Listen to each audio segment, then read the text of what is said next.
Hi, my name is Jill Demers, and I'm going to teach you how to make a simple Caesar salad dressing that is gluten-free, dairy-free, and I have vegan modifications as well. So it's very simple. Some tools that you'll need is I use a blender or a food processor will be fine. So I like things that you can just dump all into one thing to keep it simple. So here's what we're going to do.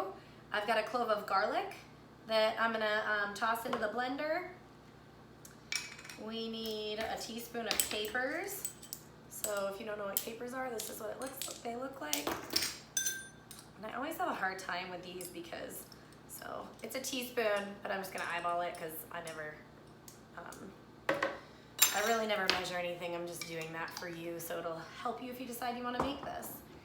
A teaspoon of Dijon. I do tend to mostly measure my Dijon because sometimes I go overboard and then it has an adverse effect on the flavor. So you can omit the anchovy fillets if you are making this vegan, 3 or 4.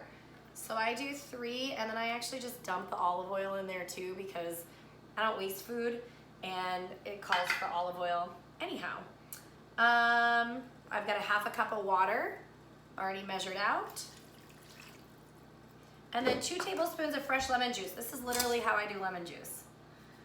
I do it in a bowl first because I tend to, you know, when you squeeze it, the seeds come out. So I'm just gonna squeeze it in here and then pull the seeds out. And I'm just following a very basic recipe that I put together. I modified it because the other one called for slivered almonds and a couple other things that I don't typically have on hand. And I don't like to make recipes with things that I don't have on hand. So I'm gonna guess that this is about, that's a 1.5 lemons. That looks about like 2 tablespoons to me. And it just, all I do is I simply just sift the seeds out. Very obviously meticulously, and I'm being very sarcastic because clearly there's nothing meticulous about that. So just for good measure, I'm gonna see, yeah, that's about 2 tablespoons. Okay, there's lemon juice. And then what I have here, these are soaked almonds. You wanna soak them overnight to sprout them. If you are short on time and you forgot to soak them overnight, then all you need to do is boil some hot water in a tea kettle or however, and then pour it over and let it sit for 15 minutes.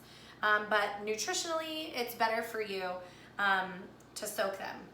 So I'm just gonna strain them, and that's half a cup of almonds, and you're just softening them up so that they can blend.